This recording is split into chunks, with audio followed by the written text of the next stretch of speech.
صفا مروانی صحیح اسکوٹر پر.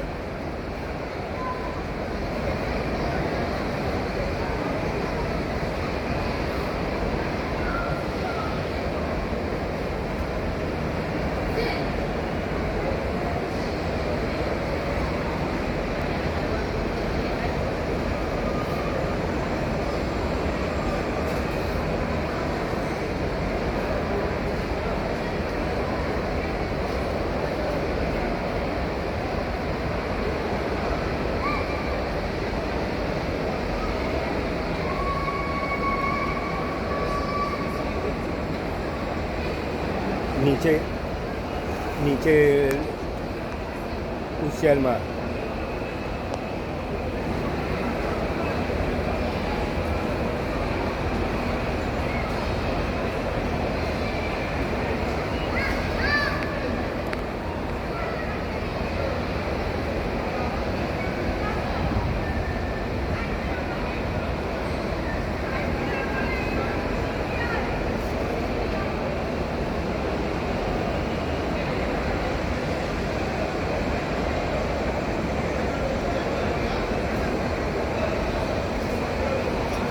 Down style push chair up style scooter.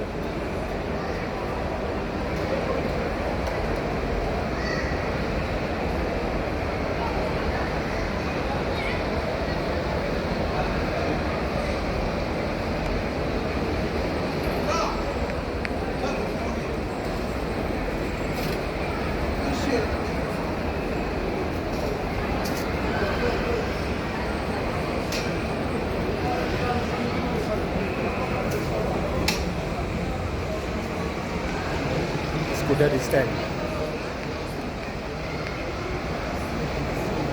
Large stock deposit.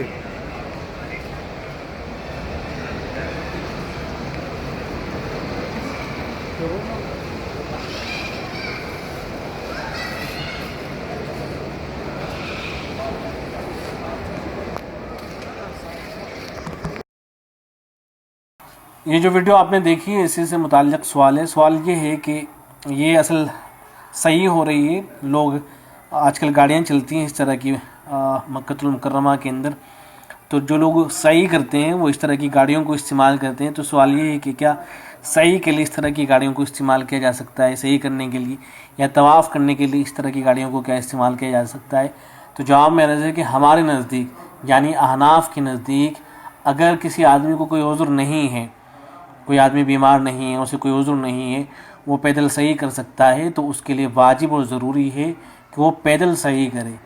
پیدل صحیح کرنا واجب اور ضروری ہے. ایسے ہی طواف پیدل کرنا یہ واجب اور ضروری ہے، ورنہ تو دم لازم ہوگا. تو چاہے طواف ہو چاہے صحیح ہو، پیدل کرنا یہ واجب اور ضروری ہے.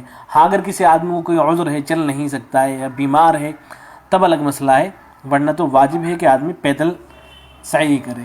اس سلسلے میں فتاویٰ دیکھ لیجئے. یہ فتویٰ ہے بنوری ٹاؤن کا. سوال کیا گیا ہے کہ آج کل مسجد الحرام میں طواف اور سعی کے لیے الیکٹرانک گاڑیاں چل رہی ہیں. کیا اگر کسی جوان نے طواف زیارت کے لیے وہ گاڑی لی اور سعی بھی اسی گاڑی پر کی، جبکہ اس نے طواف اور سعی کے 3 چکر پیدل مکمل کیے ہیں، تو اس کے طواف زیارت کا کیا حکم ہے، جبکہ اس گاڑی پر جوان بھی طواف و سعی کر رہے ہوتے ہیں؟ تو جواب میں لکھا گیا ہے کہ واضح ہے کہ صحت مند شخص کے لیے طواف میں پیدل چلنا واجب ہے. اگر کوئی شخص بغیر کسی عذر کے پیدل چلنے کو ترک کر کے کوئی دوسرا طریقہ اختیار کرتا ہے، مثلا ویل چیئر پر طواف کرتا ہے، تو اس شخص پر اس طواف کا اعادہ اور لوٹانا ضروری ہوگا. اگر اعادہ نہیں کرتا ہے تو اس پر دم دینا لازم ہوگا. اسی طرح سعی میں بھی پیدل چلنا واجب ہے. اگر کوئی شخص بغیر عذر کے ویل چیئر پر سعی کرے گا تو اس پر بھی دم لازم ہوگا. لہذا صورت مسئلہ میں چونکہ مذکورہ شخص نے بغیر کسی عذر کے طواف اور سعی کے اکثر چکر الیکٹرانک گاڑی کے ذریعے ادا کیے اور پیدل چلنے کو ترک کیا اور ان کا اعادہ بھی نہیں کیا، اس لیے اس پر دم واجب ہوگا. پھر آگے لکھا ہے کہ باقی رہا سوال کے بعد روایت میں ہے کہ رسول اکرم صلی اللہ علیہ وسلم نے سواری پر سوار ہو کر طواف کیا تھا، گو ایک ہی مرتبہ کیا ہو. اس کا جواب محدثین نے لکھا ہے کہ رسول اکرم صلی اللہ علیہ وسلم نے ایسا اس لیے کیا تھا تاکہ لوگ آپ علیہ الصلوۃ والسلام کو دیکھ کر اپنے سوالات کر سکیں اور مناسک حج سیکھ سکیں. اگر رسول اکرم صلی اللہ علیہ وسلم سواری پر سوار نہ ہوتے بلکہ پیدل ہوتے تو لوگوں کے لیے آپ علیہ الصلوۃ والسلام کی طرف آنا اور اپنے سوالات کرنا آسان نہ ہوتا، چونکہ رسول اکرم صلی اللہ علیہ وسلم شارع تھے، یعنی شریعت کو بتلانے والے تھے، اور اللہ تعالیٰ کے علم میں تھا کہ ہجرت کے بعد آپ صلی اللہ علیہ وسلم کا یہ پہلا اور آخری حج ہے، اس لیے امت آپ صلی اللہ علیہ وسلم سے مسائل اچھی طرح دیکھ کر اور پوچھ کر سیکھ لے۔ اس لیے نبی اکرم صلی اللہ علیہ وسلم پر دیگر اہل علم اور دیگر زمانوں کو قیاس نہیں کیا جا سکتا۔ اور بعض روایت میں یہ بھی آتا ہے کہ اس موقع پر آپ علیہ الصلوۃ والسلام کی طبیعت بھی کچھ ناساز تھی، یعنی طبیعت ٹھیک نہیں تھی، اس وجہ سے سواری پر سوار ہو کر آپ صلی اللہ علیہ وسلم نے طواف فرمایا۔ تو ہمارے نزدیک، احناف کے نزدیک، چاہے وہ بیت اللہ کا طواف ہو یا ایک صحیح ہو، یہ پیدل جو ہے ضروری ہے۔ اگر کوئی آدمی سوار ہو کے بغیر کسی عذر کے طواف کرتا ہے یا صحیح کرتا ہے تو اس کے لیے ضروری ہوگا کہ وہ لوٹائے، اگر نہیں لوٹاتا ہے تو اس صورت میں اس کے اوپر دم لازم ہوگا۔ ہاں اگر دیگر ائمہ کے نزدیک، جیسے امام شافعی رحمۃ اللہ علیہ کے نزدیک، ان کے ہاں گنجائش ہے کہ بغیر کسی عذر کے بھی گنجائش دیتے ہیں کہ آدمی صحیح کر سکتا ہے، اور اسے وہ مکروہ نہیں قرار دیتے ہیں، البتہ خلاف اولا وہ بھی قرار دیتے ہیں۔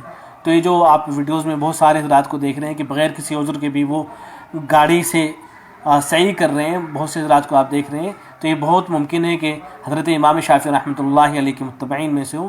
احناف کے نزدیک، احناف کے لیے یہی مسئلہ ہے کہ چاہے وہ طواف ہو چاہے وہ صحیح ہو، اگر کوئی عذر نہیں ہے تو پیدل کرنا ہی واجب اور ضروری ہے۔